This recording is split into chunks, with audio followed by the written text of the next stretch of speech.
اللہ نے آدم علیہ السلام کا واقعہ بیان کیا کہ وَإِذْ قُلْنَا لِلْمَلَائِكَةِ وَلَقَدْ خَلَقْنَاكُمْ، ہم نے تمہیں پیدا کیا، اور کیسے؟ مٹی سے، آدم کو۔ پھر ہم نے فرشتوں کو حکم دیا کہ آدم کو سجدہ کرو۔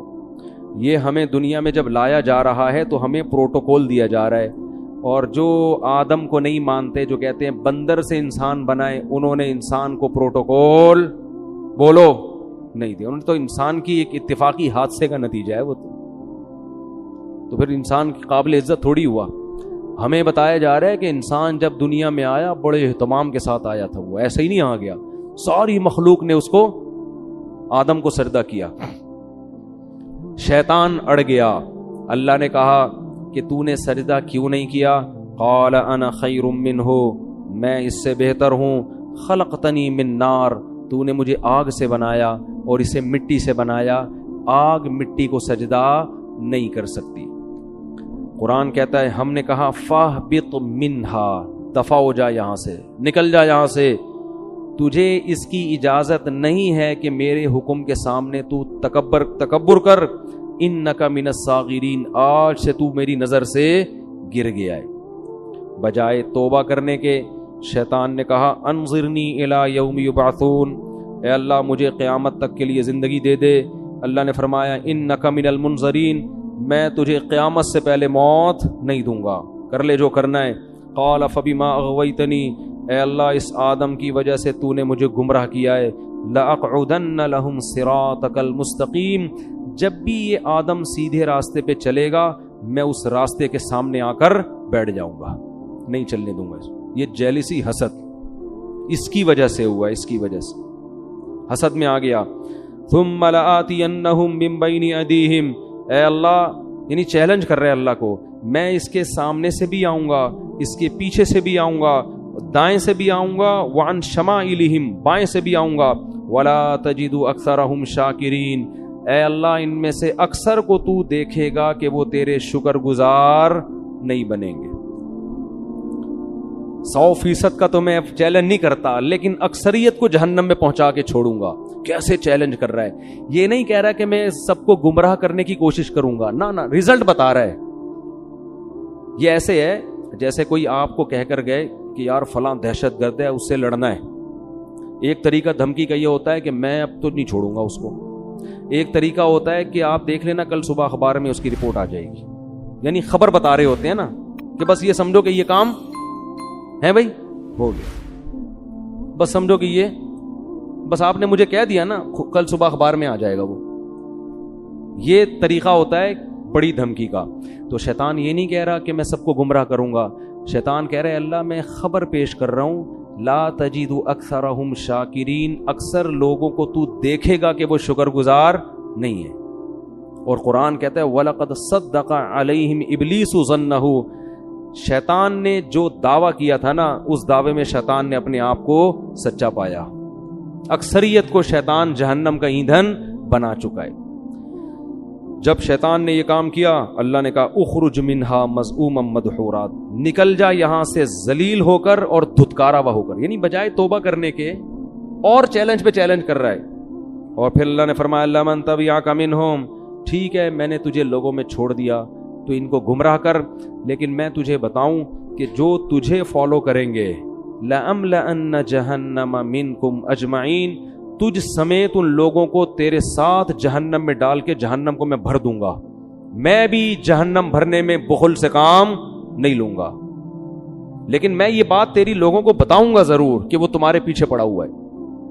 اس کے بعد اللہ نے آدم علیہ السلام سے، ادھر تو اللہ کا مکالمہ کس سے چل رہا ہے بھائی؟ شیطان سے، چل جا تجھے مہلت دی، پنجہ آزما تو جا کے۔ ادھر اللہ نے آدم علیہ السلام سے خطاب کیا وَيَا آدم، اور اے آدم، اسکن انت وزوجک الجنہ، تو اور تیری بیوی دونوں کہاں زندگی گزارو؟ جنت میں، جنت میں عیش و عشرت کرو، اور فَكُلَا مِنْ حَيْثُ شِئْتُمَا، تم دونوں کو میں کہہ رہا ہوں پوری جنت تمہارے لیے میں نے حلال کر دی، جہاں سے کھاؤ چاہو کھاؤ پیو۔ وَلَا تَقْرَبَا هَٰذِهِ الشَّجَرَةَ، یہ والا جو درخت ہے کھانا تو دور کی بات، اس کے قریب بھی مت جانا، اس کے قریب بھی مت جانا فتکونا من الظالمین، دونوں ظالمین میں سے ہو جاؤ گے. فوس شیطان آ گیا. اس نے کیسا ہوشیار ہے، چلو پہلے آدمی کو چھوڑ دیتا، یہ کل سے میں اپنا کام ابھی تھوڑا ریسٹ کر لوں، ابھی تو دھمکیاں ومکیاں چلی ہیں، ذرا ایک ہفتہ ریسٹ کرتا ہوں، تھوڑا آرام کرتا ہوں، اس کے بعد پھر جو ہے کوشش کریں گے. ویژنری لوگ جو ہے نا وہ ریسٹ نہیں کر، چاہے اچھا ویژن ہو چاہے برا ویژن، اس سے پتہ چلتا ہے. اور شیطان اس میں کامیاب بھی ہوا. قرآن کہہ رہے اکثریت کہاں جائے گی؟ جہنم میں. شیطان نے جو کہا تھا نا کر کے دکھایا، لیکن بے وقوف یہ نہیں دیکھ رہا کہ میں بھی تو جا رہا ہوں ٹھیک ہے نا، یہ بے وقوفی ہے اس کی. اس نے کہا کوئی بات نہیں، ہم بھی جائیں گے، ان کو بھی لے کے مریں گے. تو اسی وقت سے شیطان نے کام اپنا شروع کر دیا. یہ جنت میں کیوں چلے گئے؟ قرآن کہتا ہے فوسوس لہما الشیطان، دونوں کو جا کے دل میں وسوسے ڈالنا شروع کیے شیطان نے، دل میں وسوسے. لیبدیہما ما وقال ما نہاکما ربکما عن ہذہ الشجرہ، ان کے دل میں جا کے خیالات ڈالے کہ دیکھو پوری جنت میں ہر چیز کھانے کی اللہ نے اجازت دے دی ہے، یہی والے پہ پابندی لگائی ہے، اس کا مطلب اس میں کچھ ایسی خاص چیز ہے جو دوسروں میں نہیں ہے. یہ انسان کی نیچر ہے کہ جس چیز سے روکا جائے نا، آپ تجربہ کر کے دیکھ لیں، گھر میں نا ایک الماری رکھیں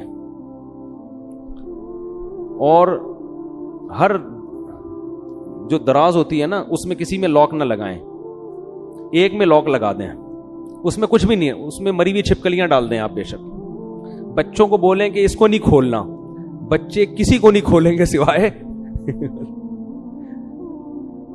اسی کو کھولنے کی، ان کو ہوگا. وہ یہ شیطان وسوسے ڈالتا ہے، وہ نافرمانی کرواتا ہے. اب آدم علیہ الصلوۃ والسلام کے دل میں اور اما حوا ان کی زوجہ، دونوں کے دل میں شیطان نے وسوسہ ڈالا اور کہنے لگا ما نہاکما ربکما عن ہذہ الشجرہ، دیکھو اس درخت میں کچھ تو ہے، اللہ چاہتا ہے کہ تمہیں جنت تو ملے لیکن وقتی، عارضی، موت تو ہے نا، وہ تو یہاں بھی مرو گے تم. تو لگتا ہے کہ اس درخت میں ایک چیز ہے کہ یہ درخت کھاتے ہی ہمیشہ زندگی، موت، یہ ایسی ویکسین لگ جائے گی یہ کورونا سے حفاظت کی ویکسین ہے، اور کورونا نہیں بلکہ یہ موت سے حفاظت کی کیا ہے؟ ویکسین ہے. یہ کھاتے ہی موت پروف ہو جاؤ گے. اور دوسری بات، فرشتے بن جاؤ گے جن کی ہزاروں سال عمریں ہوتی ہیں. یہ چکر ہے. قرآن کہتا ہے ایسے دل میں بار بار بار بار. اب پیغمبر جو ہے نا ان کے بارے میں پوری امت کا اجماع ہے، ان سے صریح نافرمانی نہیں ہوتی. البتہ یہ ضرور ہے کہ ان سے اجتہادی غلطی ہو جاتی ہے. تو علماء کہتے ہیں کہ آدم علیہ السلام کے دل میں خیال آیا اور اما حوا کے کہ اللہ نے یہ والا درخت منع کیا ہے نا، تو یہی درخت وہاں بھی اگا ہوا ہے، وہاں بھی اگا ہوا ہے، تو وہاں سے کھا لیتے ہیں، کیونکہ اللہ نے تو حاضی ہی کہا تھا یہ والا.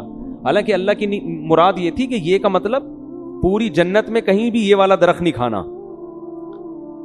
تو آدم علیہ السلام نے تعویل کر لی، اما حوا نے بھی، یہ والا کا ہے وہ والا تھوڑی کا ہے. اور شیطان وسوسے ڈال رہا ہے کہ کھا لو بھائی کھا لو بھائی. جا کے قرآن کہتا ہے فلما ذاق الشجرہ، کھانا تو دور کی بات، ابھی زبان پہ پھل کو رکھا اور چکھا ہی تھا، فوراً اللہ کی طرف سے پہلا عذاب کیا آیا، وطفقا بدت لہما سوآتہما، اللہ نے دونوں سے جنت کا لباس چھین لیا، دونوں برہنہ ہو گئے. وطفقا یخصفان علیہما من ورق الجنہ، اور شرم کی وجہ سے جلدی جلدی جنت کے درختوں کے پتوں کو اپنے اوپر ڈالنے لگے. دیکھو دونوں میاں بیوی تھے اور میاں بیوی کا آپس میں کوئی پردہ نہیں ہوتا. اس کے باوجود اس سے پتہ چلتا ہے کہ حیا کا تقاضا ہے کہ نارملی عام حالات میں میاں بیوی لباس کے اندر رہیں، ایک دوسرے کے سامنے اپنے سطر کو ظاہر مت کریں. اس سے آپ اندازہ لگاؤ کہ جو ہماری لبرل خواتین جو کسی کی بیوی بھی نہیں ہے، غیر محرم مرد کے سامنے نارمل حالات میں نیم برہنہ لباس پہن کے گھومتی ہیں، قرآن کی نظر میں وہ کس قدر بے حیا ہیں. یعنی بیوی کو بھی کہا جا رہا ہے کہ نارمل حالات میں جب میاں بیوی کا کوئی ریلیشن نہ ہو اس وقت تو نارمل پراپر ڈریس میں ہونا چاہیے، حالانکہ میاں بیوی کا کوئی پردہ نہیں ہے، لیکن یہ حیا کا تقاضا ہے. اور وہ عورت جو کسی ایسے مرد کے سامنے اپنے جسم کو ظاہر کرتی ہے جو اس کا شوہر بھی نہیں ہے اور نارملی اس ڈریس میں گھومتی ہے، اسکرٹ پہن کے گھوم رہی ہیں, سلیو لیس کپڑے پہن کے گھوم رہی ہیں. اس کا مطلب یہ لوگ آدم علیہ السلام اور اما ہوا کی نیچر پر نہیں ہے, انہوں نے اپنی خاندانی پرمپرا کو چھوڑ دیا ہے. اصل تو ہمارا خاندان آدم اور ہوا والا ہے نا, یہ اپنے کلچر کو فالو نہیں کر رہے. یہ آدم اور ہوا کی نیچر پہ نہیں ہے, یہ فطرت پہ نہیں ہے یہ لوگ. تو فطرت اس کا تقاضا کرتی ہے کہ میاں بیوی بھی عام حالات میں, نارمل حالت میں وہ ایک دوسرے کے سامنے اپنے جسم کو ظاہر کرتے ہوئے شرم محسوس کرتے ہیں. تو اب القرآن کہتا ہے فَطَفِقَا يَخْصِفَانِ عَلَيْهِ وَنَادَاهُمَا رَبُّهُمَا, فوراً رب نے ان دونوں کو پکارا. أَلَمْ أَنْهَكُمَا عَنْ تِلْكُمَا الشَّجَرَةِ, کیا میں نے تم دونوں کو منع نہیں کیا تھا یہ درخت مت کھانا. وَأَقُلْ لَكُمَا إِنَّ الشَّيْطَانَ لَكُمَا عَدُوٌّ مُّبِينٌ, کیا میں نے کہا نہیں تھا کہ شیطان تمہارا دشمن ہے. اس سے پتہ چلتا ہے کہ اللہ تعالیٰ یہ واقعہ آدم علیہ السلام کو بھی سنا چکے تھے کہ دیکھ آدم, سب نے سجدہ کیا ہے, شیطان نے نہیں کیا, اور یہ تمہیں اور تمہاری بیوی کو گمراہ کرے گا. اب دیکھو ہوا کیا ہے, شیطان کو اللہ نے کہا تھا نا کہ سجدہ کیوں نہیں کیا, شیطان نے فوراً لاجک پیش کرنا شروع کر دی, میں بہتر اور یہ کیا ہے, یہ مجھ سے کمتر ہے. لیکن آدم علیہ السلام نے یہ کام نہیں کیا. آدم علیہ السلام نے یہ نہیں کہا کہ اللہ میں جنت میں آیا ہوں, تو نے یہ والا کہا تھا, میں نے وہ والا کھایا, یہ والا تھوڑی کھایا. جیسے بچے نہیں فوراً شروع کر دیتے ہیں, فوراً عذر پیش کرنا شروع کر دیتے ہیں, میں نے یہ والا تھوڑی, میں نے تو وہ والا کھایا ہے. اور دوسری بات یہ کہ ایک دفعہ کھا لیا نا, ابھی کھایا کہاں ہے, وہ تو چکھا ہی تھا, ٹھیک ہے نا, کھایا کہاں ہے, ابھی تو زبان پہ رکھا تھا, کھانے دیا کہاں تو نے. دوسری بات یہ کہ اللہ جب تو نے پوری جنت میرے لیے حلال کر دی تو ایک درخت پہ پابندی لگانے کا کوئی فلسفہ میری سمجھ میں آتا ہے نہیں.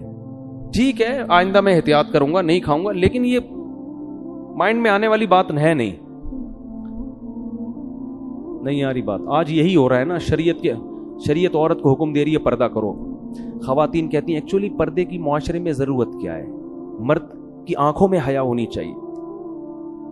یہ ان لوگوں کا کام ہے جن کے دلوں میں خدا کا خوف نہیں ہے, جیسے کہ شیطان کے دل میں نہیں تھا. اللہ نے حکم دیا, نبی نے حکم دیا داڑھی بڑھاؤ, رکھ لو بھائی داڑھی, نہیں رکھتے توبہ استغفار کرو. نہیں, ایکچولی وہ تو اس دور کا کلچر تھا, ایکچولی وہ تو یوں تھا, ایکچولی وہ تو یوں. اسلام کو داڑھی میں تھوڑی پورا اسلام رکھا ہوا ہے. اصل تو انسان کا کردار اچھا ہونا چاہیے, اخلاق اچھے ہونے چاہیے, دل نہ دکھاؤ. اور بھائی داڑھی رکھنا فرض ہے.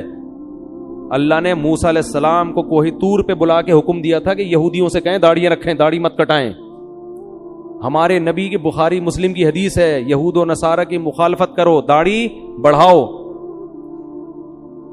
تمام پیغمبروں کی داڑیاں تھیں, تمام پیغمبروں کی. لیکن آپ دیکھ لو ہمارا لبرل طبقہ ایکچولی یوں ہے, اچھے دل میں ہو, داڑھی اندر ہونی چاہیے, اندر نہیں باہر بھی ہونی چاہیے داڑھی. اندر کا کوئی فائدہ نہیں ہے, باہر داڑھی پراپر ہونی چاہیے. نہیں رکھی جاتی توبہ استغفار کرو, اللہ سے مانگو, اللہ کے حکم کو تبدیل مت کرو. تو ہر چیز میں ایسا ہی ہو رہا ہے کہ پردے کے معاملے میں آپ دیکھ لو, اور دوسری شادی میں بھی یہی ہو رہا ہے. بات آ گئی ہے تو جلدی سے تھوڑی سی کر نکلتا ہوں آگے.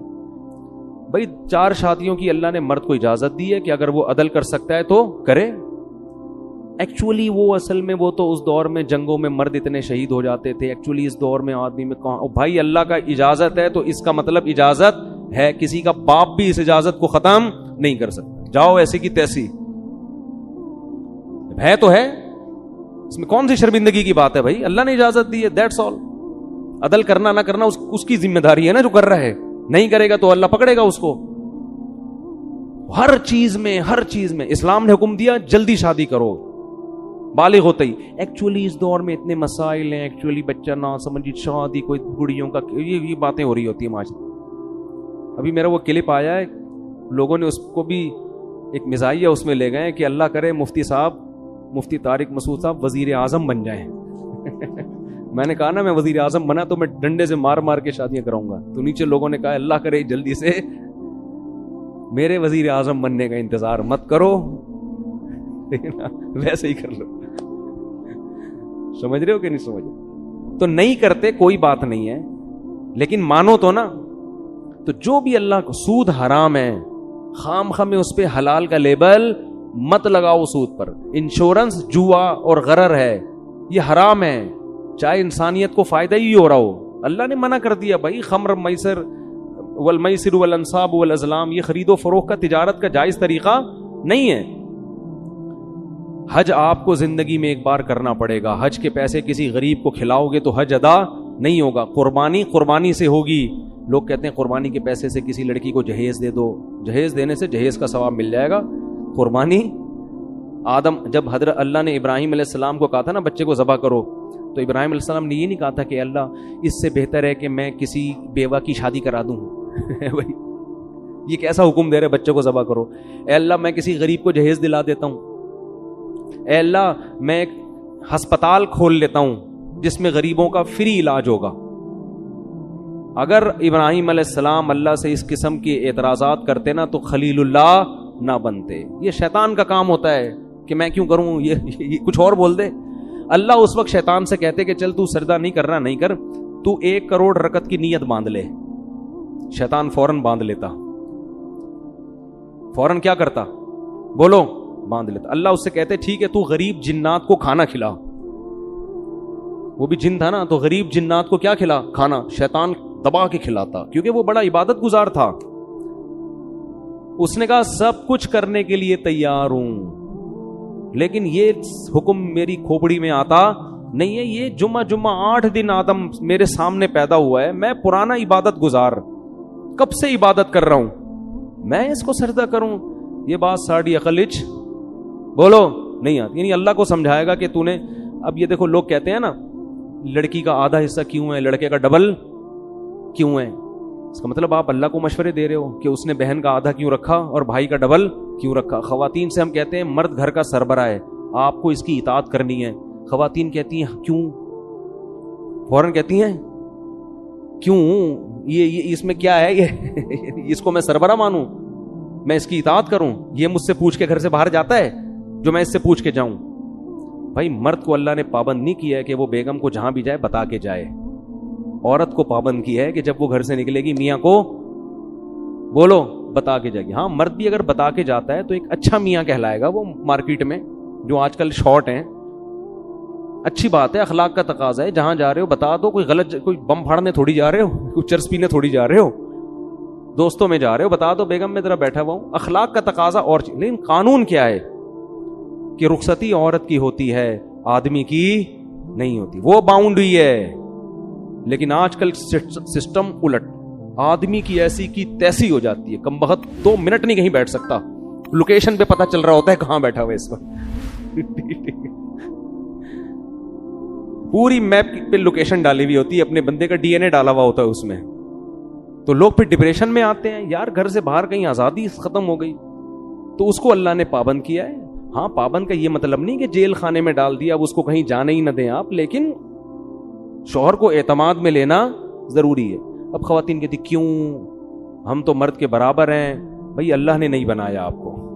للرجال علیہن درجہ, اللہ کہتے ہیں میں نے مرد کو عورت پر 1 درجہ فضیلت دی ہے. تو عقل مند عورت کہے گی بھئی اللہ نے اس میرے میاں کو میرا سربراہ بنا دیا, اے اللہ میں تیرے حکم پہ راضی ہوں. اگرچہ مجھے کھوپڑی میں آتا نہیں ہے, لیکن میں اس کو سر کا تاج بناؤں گی, اس کی خدمت کروں گی, اس کو عزت دوں گی, اس کو احترام دوں گی. عقل مند عورت یہ کرے گی کس کو خوش کرنے کے لیے, اللہ کو, کہ بھئی یہ بھی مر جائے گا ایک دن تو مجھے اللہ اس پہ کیا دے گا, اجر, کہ تو نے اپنے شوہر کو راضی رکھا تھا. اور اللہ نے میاں کو پابند بنا دیا کہ سارا خرچہ کس کے ذمے ہے, تمہارے ذمے. اب میاں بیوی کو سمجھا رہا ہوتا ہے ایکچولی آج کل مہنگائی کا دور ہے, ایکچولی تم بھی جاب کرو, دیکھو گھر مل کے ایسے نہیں ہوتا, یہ ٹوپی ڈرامے ہیں بھائی. جب اللہ نے کہہ دیا بما انفقوا من اموالہم, مہنگائی ہو یا سستائی ہو, گھر کا سارا خرچہ کس کے ذمے ہے, آدمی کے ذمے. تو اب اللہ کو مشورے دینے کی ضرورت بولو نا یار نہیں ہے. تو ہم سب ہیں شیطان ہی, ٹھیک ہے نا, جس طرح سے اسٹائل ہے نا ہمارا, بدنام شیطان کو کیا ہوا ہے, کام سارے ہمارے بھی وہی ہیں. تو شیطان نے کہا تھا نہیں میری کھوپڑی میں نہیں آ رہا. آدم کو اللہ نے کہا میں نے منع کیا تھا مت کھانا, تو آدم علیہ السلام نے یہ نہیں کہا ایکچولی اللہ مجھے اصل میں کنفیوژن ہو رہی تھی تھوڑی, یہ والا یا وہ والا. تو اصل میں وہ نا نا نا نا نا نا, جیسا ہی اللہ نے کہا میں نے منع کیا تھا, آدم نے کہا ربنا ظلمنا انفسنا, دونوں مل کے دعا مانگنے لگے میاں بیوی، اے ہمارے رب ہم نے اپنی جان پہ ظلم کیا، کوئی عذر نہیں، غلطی ہو گئی۔